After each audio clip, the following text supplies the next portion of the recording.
لا نسأل. وعليكم السلام ورحمة الله. We have a new participant and the chair will be brought now. Right? That's it. Please.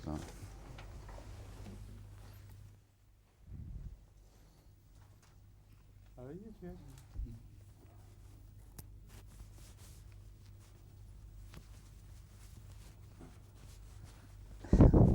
There you are.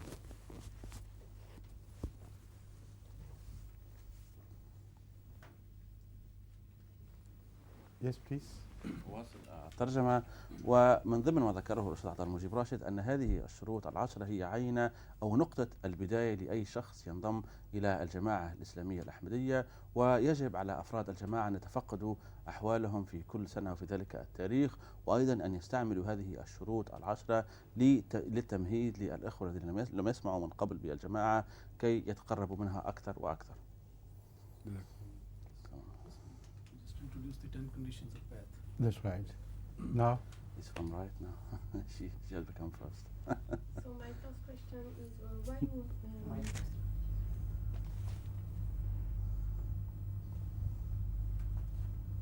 so why Muslim men are forbidden to wear silk and gold? Why Muslim men are forbidden to wear silk or gold? you know, whatever they can possess, if they like, they try to,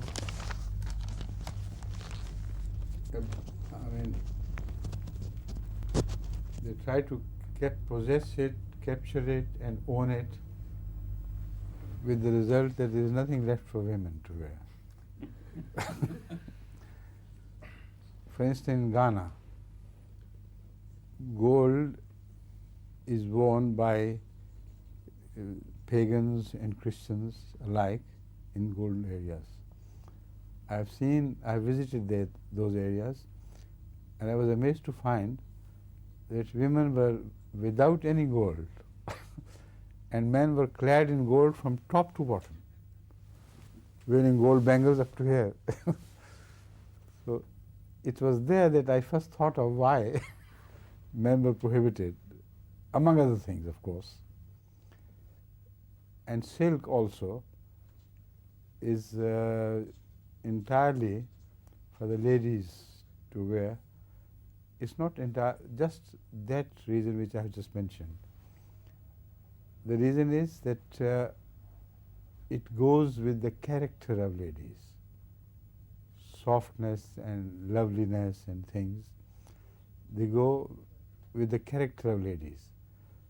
And men are warriors. Instead of wearing gold, they should wear iron, like 6'2". So it was for this purpose particularly that it was forbidden. Once it was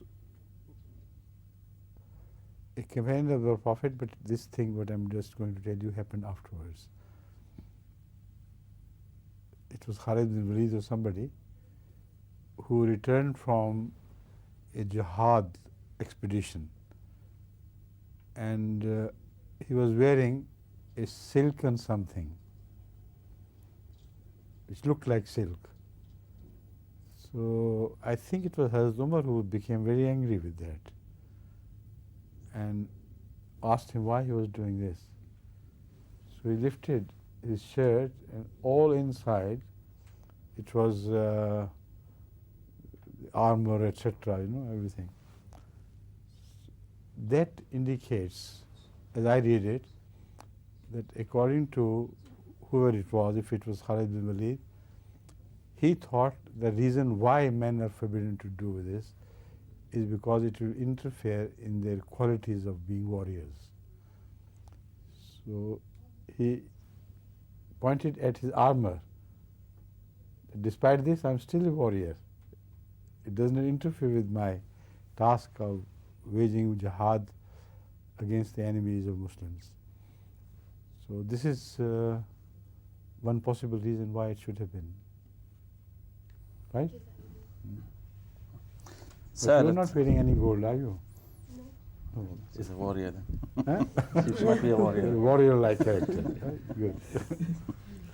سألت الأخت بداية هذه الحلقة لماذا منع الإسلام الرجال من يعني لبس الذهب وأيضا الحرير، ويجيب حضرة أمير المؤمنين ويقول: تصوروا لحظة واحدة لو سمح للرجال أن يلبسوا الحرير وأيضا الذهب سيستحوذوا على جميع هذه المنتوجات ولن يبقى شيئا لهؤلاء النسوة، لهذه النسوة كي يرتدونها ويتجملون بها. ويقول حضرة أمير المؤمنين: إنني رأيت عينة أو نموذج حي من هذا خصوصا خلال زيارتي إلى غانا، فهنالك بعض زعماء القبائل هناك كانوا يرتدون الذهب ليس بعض يعني بضع يعني القطع، ولكن إلى يعني يصل إلى هذا المكان من يدهم وحتى يعني يغطي جميع يعني جسمهم، وبتلك الصورة الفريدة من نوعها والغريبة نوعا ما. ورأيت أن النسوة المساكين لم يكن لديهم أي ذهب ولم يلبسن أي ذهب، ولكن هؤلاء الرجال قد ارتدوا جميع ذلك الذهب المتوفر في تلك المنطقة. ويقول حضرة أمير المؤمنين: هذه هي النقطة الأولى. لماذا؟ لأن الذهب لا يتماشى مع طبع الرجل، ويجب أن ويبدو أنه يتماشى مع طابع الزينة الذي يعني تميل إليه خصائص المرأة، فلذلك حبذ أن يبقى هذا المعدن خصوصا للنسوة كي يتزين به. ويقول حضرة أمير المؤمنين بالنسبة للحرير أيضا: الحرير لا يتماشى مع طبع الرجل وخصائصه المادية، فنعومته في الحقيقة تتماشى مع نعومة وخصائص المرأة وخصائصها الأخرى، فلذلك يحبذ لو يترك الرجل هذه المواد للنسوة. ومثلا الرجل يكون بحاجة إلى حديد، مثل ذلك الرجل المحارب يجب عليه أن يلبس ذلك الدرع كي يقي نفسه من السهام ومن ضربات السيوف. وذكر حضرة أمير المؤمنين ويقول: لست متأكدا، يبدو أن ربما هذا الحادث يتعلق بالمجاهد خالد بن الوليد، وربما سأله حضرة عمر لماذا يلبس كل ذلك الذهب، فرفع قميصه ويعني ما يفهم. حرير not ذهب. ويقول حضرة أمير المؤمنين: كان ذلك هو يعني قميصه من حرير وليس لم يكن مرتديا أي يعني الذهب. وفهم حضرة عمر رضي الله تعالى عنه يعني من ذلك أنه ربما هذا يقيه نوعا من يعني من حر أو شيء كهذا، فلذلك بعد هذا ما نفهمه ولو ببساطة من هذه الحادثة. ولكن النقطة الأساسية هي أن تترك هذه المنتوجات للنسوة. لماذا؟ لأنها تتماشى مع طبعها أكثر ممن تماشى مع طبع الرجال. That he had some arms under the shirt. Under the shirt, yeah. He didn't mention? No, I missed that. What was it? Armor. درع. Dir'a and asliha and everything was underneath. ويقول حاطب هذا فاتني أن أذكر أن حضرة أمير المؤمنين قال أن هنالك أسلحة أيضا كانت تحت ذلك القميص من الحرير الذي كان يرتديه، فلذلك كان هذا يعني يخفي أو يقوم بعملية معينة من خلال يعني لبسه لذلك القميص. It is the first time, or perhaps second or third time, that you have missed something very important. Yeah. Are you tired? Maybe. Didn't have good sleep last night? Yeah.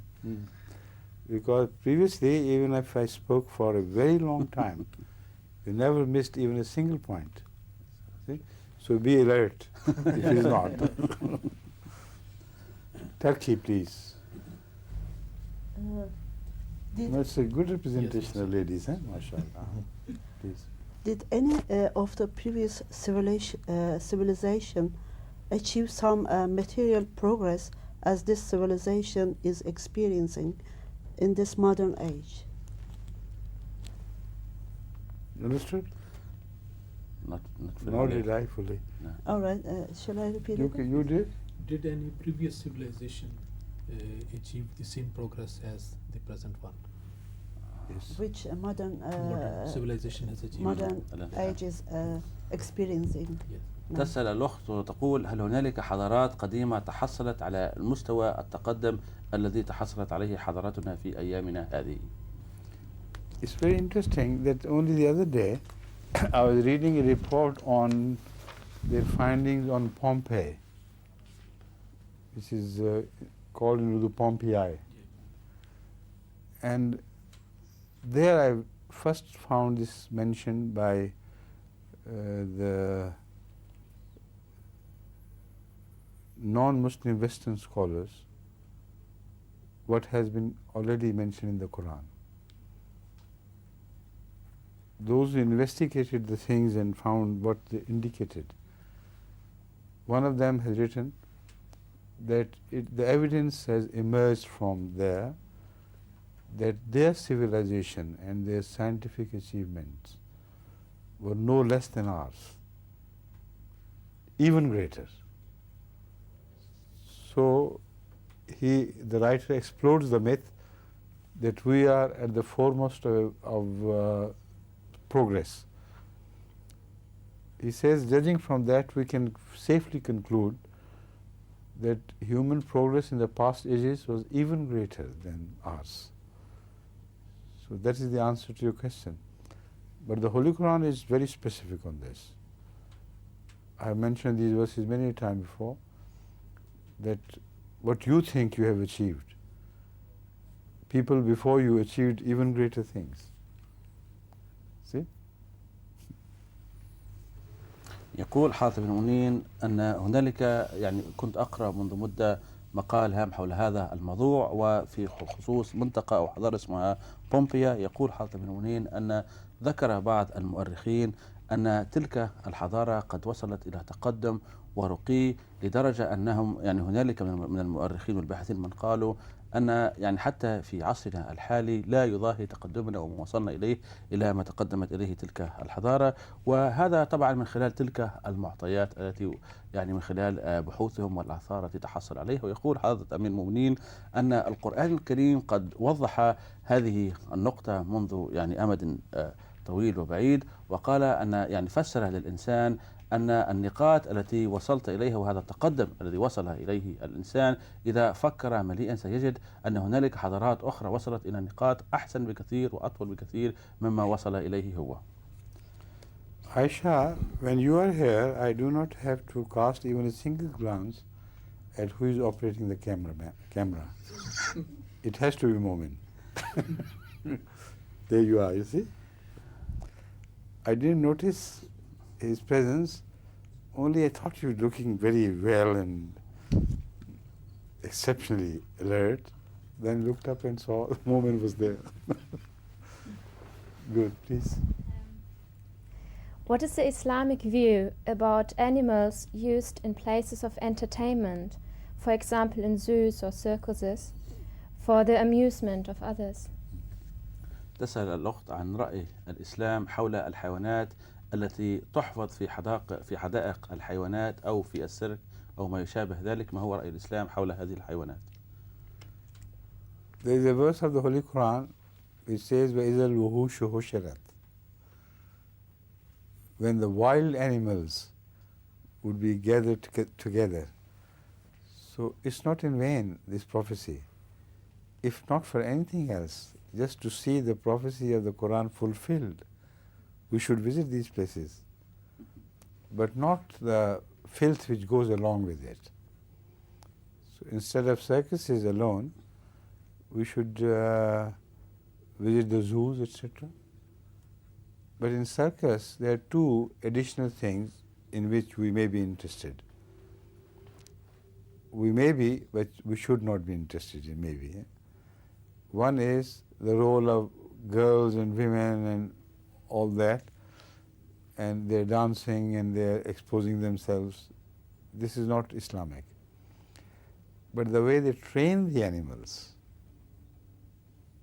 that is, according to the Quran, we can see the Quranic light on the potentials of animals which have not been traced before. So that point is good and the first point is bad. But how can you escape other things and reach the right things? This is the problem. By way of a joke which highlights this problem, one man was watching a circus show with great keenness. What was happening was that a lion was shown to put his paw over the head of a lady, and the lady put her hand over the head of the lion. Everybody said, well done, clapped. There's one man who objected to this. Okay, it's easy, I can do that. So they said, how can you do that? Show us. He said, turn the line out. And then I'll do it. He thought the problem was, how can I put my hand on the lady's head and she on my hand? Because he was entirely attracted by the lady and he disregarded the lion altogether. So that is what happens, unfortunately. Right? Please. يقول حاتم المؤمنين هنالك نبوءة عظيمة في القرآن الكريم تقول وإذا الوحوش حشرت، ومن هنا نفهم أن هذه النبوءة قد تحققت خصوصا في عصرنا هذا. فالشخص يعني المسلم المؤمن إذا أراد أن يرى تحقق هذه النبوءة يمكن أن يزور حدائق الحيوانات كي يعاين بنفسه صدق هذه النبوءة وأيضا يشاهد تحققها. وأما بالنسبة للسيرك فهنالك امتناع وهنالك بعض العراقيل للشخص المسلم. لماذا؟ لأن النسوة وملابسهن يعني ملابسهن الغير محترمة لا تليق بالشخص المسلم أن يذهب إلى تلك الأماكن ويشاهد تلك المناظر. ولكن من ناحية أخرى سيفوته تلك الملكات وذلك التدريب الذي تحصلت عليه هذه الحيوانات وأصبحت تقوم بعمليات فعلا تبرز تلك الملكات التي وضعها وغرسها الله سبحانه وتعالى في تلك الحيوانات، كيف أن الإنسان يعني ثقفها وصقلها واستغلها وأصبحنا نرى هذه الحيوانات تقوم بعمليات وبتدريبات فريدة من نوعها. ويقول حاتم المؤمنين أتذكر هنا في هذه يعني هنالك نكتة فريدة من نوعها وظريفة جدا في هذا المستوى، وهو أنه كان هنالك رجل كانت يعني هذا الرجل ذهب إلى سيرك ليشاهد هذه الحيوانات، ودخلت امرأة في قفص ذلك الأسد وضعت يد أو يعني ساق الأسد على رأسها، وهي بدورها وضعت يدها على رأس الأسد. ولكن هنالك رجل كان من بين الحاضرين لم يستغرب هذا المنظر إذ اهتمامه لم يكن موجه إلى الأسد ولكن كانت يعني تركيزه موجه إلى المرأة أكثر من الأسد. قال أنا الآخر يمكن أن أقوم بهذه العملية فلا أرى أي شيء يعني فريد من نوعه. يعني طلب منه ماذا يعني كيف ستحقق ذلك؟ قال لهم أخرجوا الأسد وضعوه في مكانه وأنا سأقوم بهذه العملية. أي ظن أنه سيضع يده على رأس المرأة والمرأة تضع يدها على رأسه وانتهى الأمر. يقول حاتم المؤمنين هذه هي النقطة يعني نكتة يعني فريدة من نوعها ولكن لها علاقة مباشرة بالموضوع الذي نحن بصدد بحثه. Right. حضور That was this. Please. أغلب الإخوان المسلمين في العالم الإسلامي اليوم يقولون ويؤمنون أنه لا يمكن تفريق الدين عن الدنيا، ويضمون بذلك أيضا السياسة تحت عنوان الدنيا. ونحن نقول أن لا يجب أن لا تكون علاقة بين أو تسلط الدنيا على الدين، بل على العكس فقط. You said that the majority of people they believe we should not separate or segregate religion and life, and they mean by life the political activities. And what was the second bit again? And we say that we should not interfere with the politics as such, like the way they believe. No, this is not exactly what we say. I'll explain, although I have explained it many a time before. The fact is that if they follow Islam correctly, they can mix freely with every activity of life without violating the injunction of the Quran or without violating the rules and regulations which prevail in a country. So that mixing is what is intended. For instance, they indulge in disruptions, in terrorism, in lies, in forging lies against others, despite calling themselves Muslims, and they think Islam has given them right to do this to the non-Muslim society, or even to the Muslim society if they consider that society to be non-Muslim. All their practices are un-Islamic, and they call it mixing Islam in every activity of life. They stand witness to the fact that they are liars. If they had followed the Quran, then their participation in the politics will be based on absolute justice, on honesty, on fair play. as the Holy Quran says, that whenever you vote, vote with honesty, not to a party, not to a religious person or irreligious person. Just vote for the sake of someone who can discharge his right of amana, his trust to the people. And there neither Islam is mentioned, nor Hinduism, nor any other ism. Every human being can practice this Islam. It's not essential that it has to be a Muslim who can practice this Islam. So Islam is universal. It does not interfere with life. It improves the quality of life in every sphere of human activity.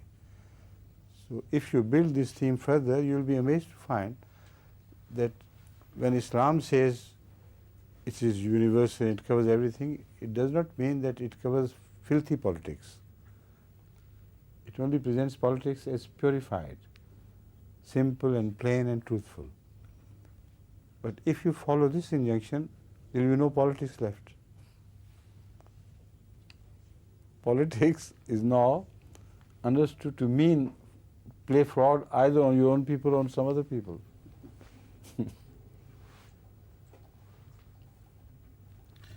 يقول حاطب بن المؤمنين أنه في الحقيقة إذا يتبع هؤلاء الناس الذين يقولون بمثل هذه المقولات والشعارات المختلفة، إذا يتبعوا الإسلام الصحيح، يعني التعاليم الإسلامية الصحيحة، يمكنهم العيش بين أي شعب مختلف كان مسلم أو دون ذلك.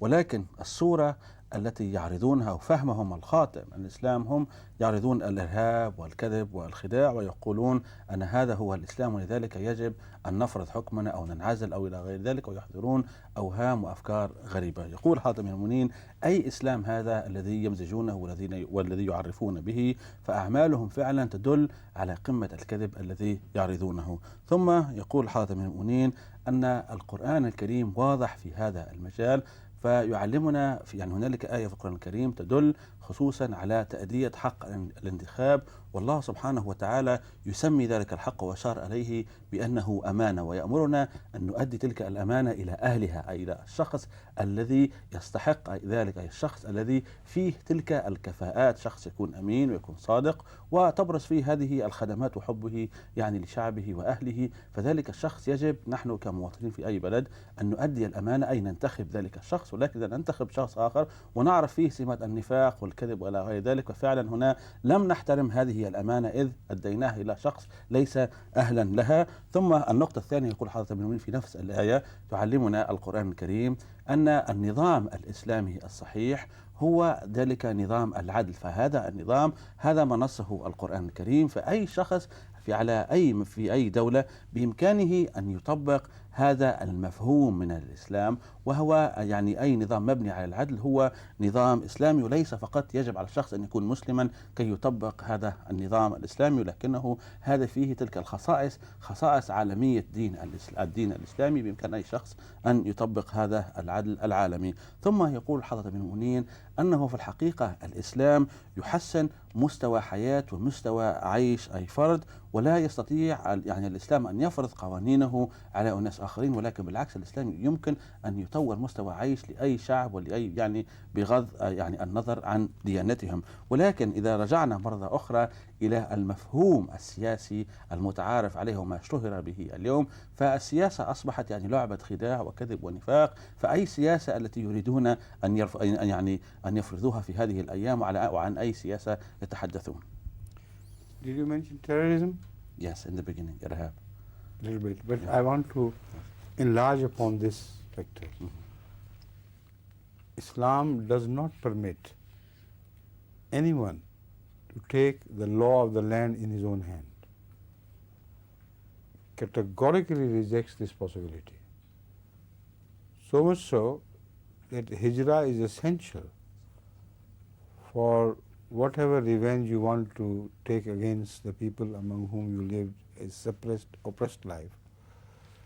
You must go out of the country. You must not interfere with the law of the place or the country who have transgressed against you. You must leave it first, go outside the territory, and then you can take your revenge. But again, according to the dictates of justice, no transgression should be made.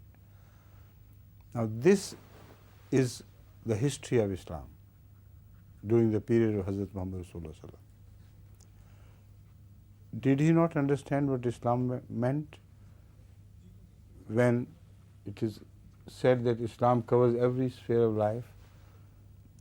Islam does not give right to any individual or any group to violate the law of the land. They can live there according to the law or leave the country altogether. But these people are so stupid and so cruel in their behavior that to relate them to Islam or Islamic injunctions is the folly of the utmost folly. I give the example of Algeria, your country. Salima? Partially it is your country. Now, in Algeria, these so-called Muslims are so fanatic that they have taken the license to kill from some Islam, we don't know which, kill their own people, kill in the name of Islam not only adults but Muslim men, women and children without any fault of theirs. They slaughter them and throw them in mass graves, which are discovered now. Even a suckling baby is murdered. And this they call Islam. Amazing. Is this the meaning of Islam? Not interfering, but relating to or permitting activities in all spheres of human activities? So this has happened to these people. Something has gone to their head which is satanic, not Islamic. And their behavior tells us that this has never been the behavior of Ahmad Sallallahu Alaihi Wasallam or his followers. Their behavior and his followers' behaviors are antipodes apart, poles apart. Right? يضيف حضرة أمير المؤمنين ويقول بالنسبة للإرهاب الإسلامي كما يسمونه في هذه الأيام، يقول حضرة أمير المؤمنين أن الإسلام في الحقيقة لا يسمح لأي شخص بأخذ السلطة القانونية في يده، أو بعبارة أخرى أن يتدخل في مجرى الأمور السياسية أو الأمور القانونية في ذلك في البلد الذي يعيش فيه، حتى إذا لم يعجبه الحال فالإسلام يسمح له بالهجرة من ذلك البلد، ثم بإمكانه أن يقوم بتخطيطاته مثل ما قام الرسول صلى الله عليه وآله وسلم، ويأمره القرآن أنه يجب عليه أن يهاجر بل ولا يتدخل في سياسة ذلك البلد. وهذا فعلا ما نراه واضحا وجليا من الحياة المطهرة للرسول صلى الله عليه وآله وسلم وهجرته أيضا. وإذا يتساءل الناس ويريدون أن يفرضوا مفاهيم جديدة على الدين الحنيف، فالسؤال الذي يطرح نفسه: هل هؤلاء فهموا الإسلام أحسن من سيدنا محمد المصطفى صلى الله عليه وسلم؟ بطبيعة الحال لا، هذا مستحيل وغير ممكن. فالإسلام إذن نؤكد على هذه النقطة الهامة، لا يعطي الحق ولا يعطي السلطة لأي شخص أن يتسلط على هذه النظم السياسية المختلفة. ويضرب حضرة أمير المؤمنين مثال لسوء الفهم هذا ولسوء ولسوء استغلال هذه الأفكار الإسلامية الصحيحة، ويقول: انظروا مثلا في الجزائر وماذا يحدث فيها من مجازر، وهذه المجازر في الحقيقة هي تولدت من ذلك التعصب ولسوء الفهم الديني. فبعض المؤسسات الإسلامية المتطرفة سمحت لبعض الناس بقتل هؤلاء الإبرياء بطريقة بمجازر غريبة تفجع، وليس فيها تلك الرحمة ولا شفقة ولا شيء، حتى أنهم وجدت الحكومة قبور جماعية فيها هؤلاء المسنين، وحتى فيها هؤلاء المواليد الجدد وسنهم لا يتعدى بعض أشهر، فهؤلاء ما هو ذنبهم؟ وهل هذا هو الإسلام الذي نص به سيدنا محمد المصطفى صلى الله عليه وسلم؟ طبعا ليس هنالك علاقة بذلك الإسلام، بل هذه في الحقيقة هي أفكار شيطانية لا علاقة لها بإسلام محمد المصطفى صلى الله عليه وآله وسلم، ولا نستطيع أن ننسب هذه الأعمال للإسلام.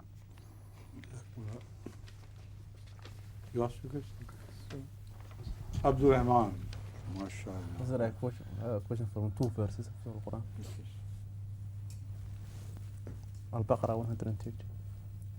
Al-Baqarah 130. 130. Please.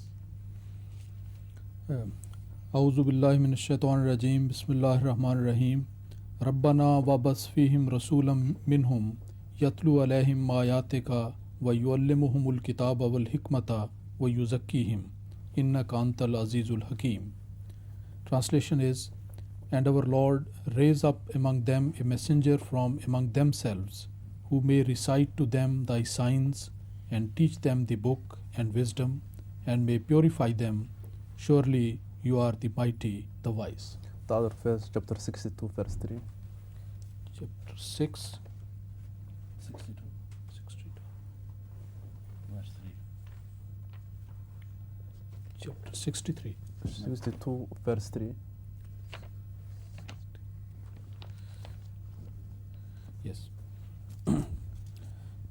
أعوذ بالله من الشيطان الرجيم بسم الله الرحمن الرحيم هو الذي بعث في الأميين رسولا منهم يتلو عليهم آياته ويزكيهم ويعلمهم الكتاب والحكمة وإن كانوا من قبل لفي ضلال مبين. Translation is, He it is who has raised among the unlettered people a messenger from among themselves, who recites unto them his signs, and purifies them, and teaches them the book and wisdom, though before that they were in manifest error. Was the order in which Hazrat Ibrahim alayhi salam prayed is different from the order in which it is accepted by Allah? What is the significance? Yes, not only that, but there is another thing which has to be noted. Who are minhum? Arabians or something else? Because if it are the Arabs who are referred to, then the Quran is not universal and the Prophet is not universal. So first of all, I would like to point out the meaning of I want to explain the meaning of minhum. It is more important because the other question I have answered repeatedly before in so many addresses and such majalis as this. When you read the first verse before that, when Abraham prayed, that would indicate what minhum means. The verse is Rabbana wabas fihim rasulam minhum. No, before that, who are minhum? Yes. The one. Rabbana wajalna muslimani laka wa min zurriyatina ummatan muslimatan lak wa arina manasikana wa tub alayna innaka anta tawwabur rahim. It is not Arab, it is Zurriyat Ibrahim, which is mentioned as minhum. And because a time was to come according to the prophecies of the Quran and the Bible, when Abraham's Zurriyat was to spread all over the world.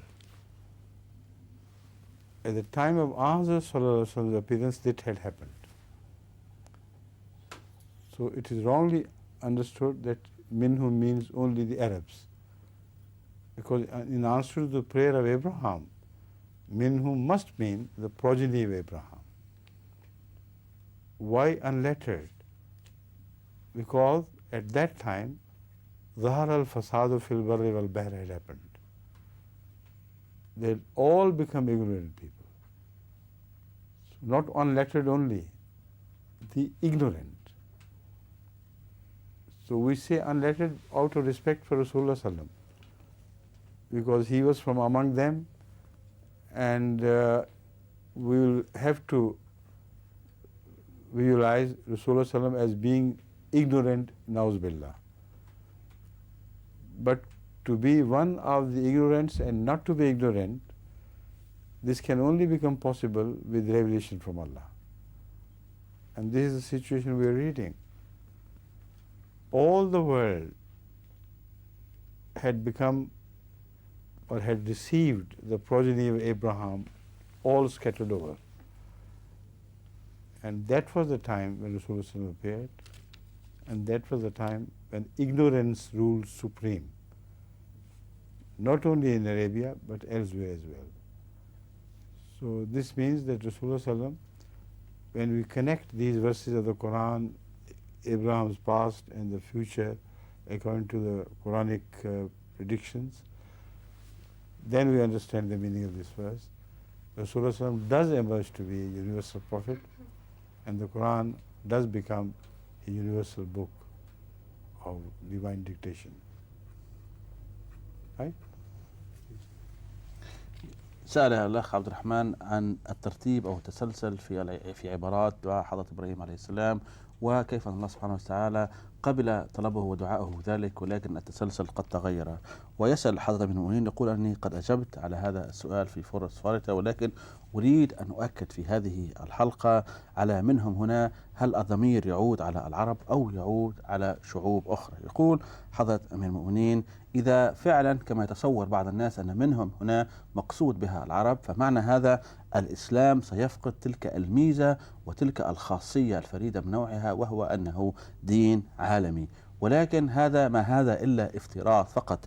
وإذا نرجع إلى منهم هنا نرى أن المقصود به في واقع الأمر في الحقيقة هي ذرية حضرة إبراهيم عليه السلام، إذ أن ذريته قد انتشرت في جميع أنحاء المعمورة، وهكذا قد أوجد الله منها سبحانه وتعالى شعوبا مختلفة. ولهذا يقول حضرة ابن المؤمنين هذا هو المقصود منهم، أي ذرية حضرة إبراهيم عليه السلام. والنقطة الأخرى هنا، لماذا قيل هنا عن الأميين؟ الأميين في الحقيقة لأن الفساد قد ظهر في البر والبحر وعم الفساد، ولكن بهذا الفساد تظهر أيضا خاصية الجهل، ولكن هذه ليست خاصية يمكن أن نذمهم بالجهل أيضا، ولكن بما أن الرسول صلى الله عليه وسلم بينهم احتراما لشخصه لا نستطيع أن ننسب لهم هذا الجهل، ونكتفي بالعبارة القرآنية الأميين. ولكن في الحقيقة إذا نظرنا من زاوية أخرى كان الجهل قد وصل إلى قمته في ذلك الوقت. ويقول حاطب بن المؤمنين هذه بعد أن فسرت هذه الناحية، لما نربط هذه الوقائع القرآنية المختلفة سيصبح الموضوع واضح، ونفهم أيضا ونعزز تلك الفكرة الأساسية أن نبي الإسلام هو نبي عالمي، والدين الإسلامي هو دين عالمي أيضا. The second point which you have raised is the change of order. It had to be changed by Allah because Abraham could never visualize a prophet who could immediately induce piety into people directly,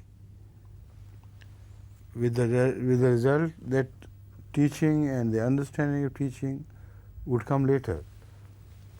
But the piety of that prophet would be so powerful that just to set your eyes on him or just to be close to him would be sufficient to make you al-muttaqi or muzakki. No, zakki. Zaki. Zaki or Zaki? Huh? Zaki. So he was a muzakki in that sense. So the order had to be changed. Otherwise, we read وَأَصَفِ إِلُمِي رَسُولًا مِّنْهُمْ يَتْلُو عَلَيْهِمْ آيَاتِهِ وَيُعَلِّمُهُمُ الْكِتَابَ وَالْحِكْمَةَ وَيُزَكِّيهِمْ. This is the order of Abraham.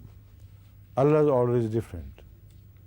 يَتْلُو عَلَيْهِمْ آيَاتِهِ, when he recites the Quran, he purifies people immediately. I mean those who are worthy of it. And then follows al-ilm and al-hikmah. So this is a great prophecy which pays a unique tribute to the quality of Ahmad Sallallahu Alaihi Wasallam, which has never been paid to any other prophet. يقول حضرة أمير المؤمنين يعني إجابة على القسط الأول من سؤال الأخ عبد الرحمن، لماذا هنالك نلاحظ أن هنالك تغيير في التسلسل الدعاء الذي يعني طلب به حضرة إبراهيم عليه السلام الله سبحانه وتعالى، قال يعني غير الله سبحانه وتعالى ذلك الترتيب وذلك التسلسل. لماذا؟ لأن هنالك حكمة فريدة من نوعه، وهذه الحكمة في الحقيقة تبرز تلك الخصائص المحمدية الخالدة. فحضرة إبراهيم عليه السلام طلب من الله سبحانه وتعالى أن هذا الرسول سيتلو عليهم آياتك وبعد ذلك يعلمهم الكتاب والحكمة ويزكيهم، ولكن الله سبحانه وتعالى استجابة لهذا الدعاء قد يعني أخبرنا أنه فعلا هذا الرسول أرسل، ولكنه يعني يتلو عليهم آياته ويزكيهم مباشرة. فالتزكية هنا قد سبقت في الترتيب وأصبحت صفة مباشرة. ويقول حضرة أمير المؤمنين لماذا هذه النقطة؟ لأن القوة الجمالية والجلالية للرسول صلى الله عليه وسلم كانت فريدة من نوعها واختص بها صلى الله عليه وسلم. فهنالك كثير من الناس بمجرد أن يقع نظرهم على نظر أو وجه الرسول صلى الله عليه وسلم يحدث ذلك فيهم انقلاب روحاني جذري وتام، وبتلك السرعة الفائقة يصبحوا أو يكسبوا نوع من التقوى والورع، وأيضا يعني يزكيهم الله سبحانه وتعالى، يصبح ذلك الشخص فعلا زكي. وهذه الخصائص المحمدية الخالدة الفريدة من نوعها قد أعطاها الله سبحانه وتعالى له واختص بها صلى الله عليه وآله وسلم.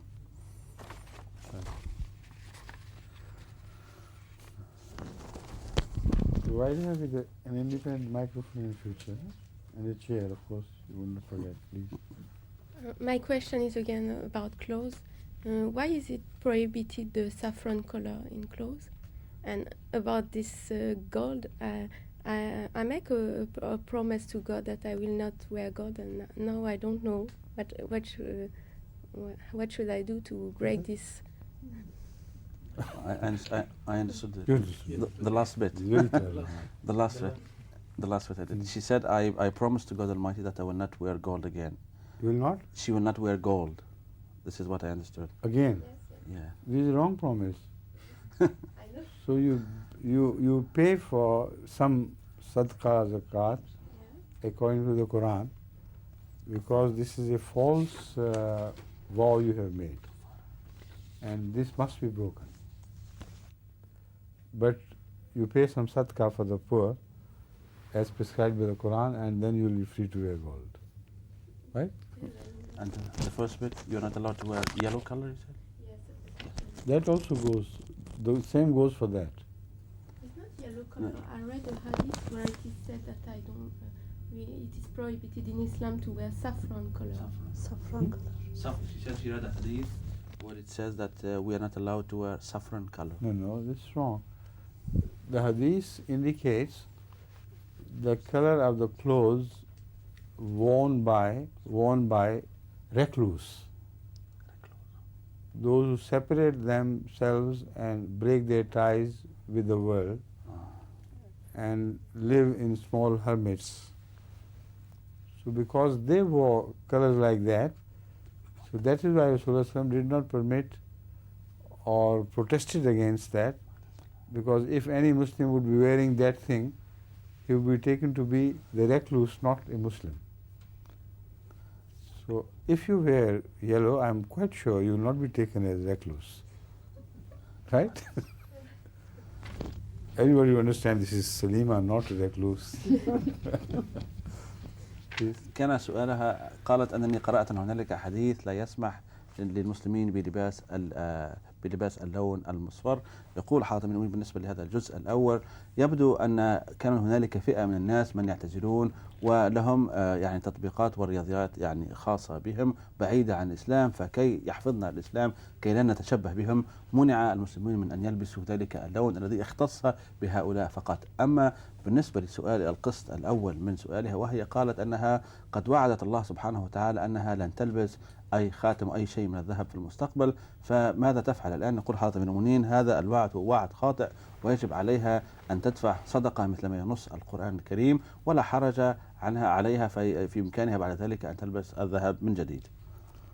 You see, if this interpretation of hadith which you have made is correct, then it's a strange thing that all over India and Pakistan, girls, when they are sent off before marriage, they wear this saffron color. So do they turn every Muslim into a Muslim girl into a non-Muslim before they send her off? You wore also, Aisha, didn't you? So this interpretation is not right. When they do this, at that time they are not understood to be the hermits or anything. But they do it only because at that time they are treated with some ointments and things which create a sort of color of saffron. And all the clothes would be dirty looking if they do not wear saffron colored clothes. Saffron colored clothes sort of hide the blemishes of the clothes. They are not highlighted, and everything is acceptable. Understand? يقول حاتم المؤمنين في فئات إسلامية مختلفة في الهند That's والباكستان what I أيضا. think. I don't know why other people do it, but this is my suggestion that perhaps they do it for that reason. يقول حاتم المؤمنين أفهم من ذلك أنها لما البنت تغادر يعني بيت والدها أو في مراسم الزواج في فترة معينة تلبس لباس أصفر. لماذا؟ يقول حاتم المؤمنين يبدو إذا يعني فكر بعض الناس أن يخرجوا جميع هذه الفئات من الإسلام فلا يصح ذلك، ولكن شخصيا أفهم أن ربما هنالك حنة ومواد يعني تجميل أخرى مختلفة، فلما تلبس تلك الفتاة ذلك اللباس الأصفر ينقص اللون الأصفر حدة تلك المواد مواد الزينة المختلفة، وأيضا يتفاعل معها بأحسن صورة. Your question. This question from brother from Kazakhstan. Could Huzur kindly give us an absolute, precise definition of shaitan, whether it is shaitan. Yes, whether it is a live being or it is just human thoughts and all other details? In 30 seconds I can't answer that question. So let's postpone the answer to the next session, please. يقول حضرة أمير المؤمنين أن الوقت المحدد لهذا البرنامج. السؤال هو أن هذا الشخص من تركيا يسأل كيف يمكن أن نفسر الشيطان، نعطي ماهيته، هل هو يعني فيه خصائص مادية مثل الإنسان أو كائن مختلف أو شيء آخر؟ يريد يعرف بالتحديد مواصفات هذا وخصائص الشيطان. يقول حاتم من المؤمنين أن هنالك بعض لحظات فقط قد تبقت لهذا البرنامج، أعدكم أنني سأجيب عليه في الحلقة المقبلة إن شاء الله. شكرا على حسن المتابعة والسلام عليكم ورحمة الله وبركاته. And there goes the time. Only 3, 4, 5 seconds left. MashaAllah. Assalamu alaikum.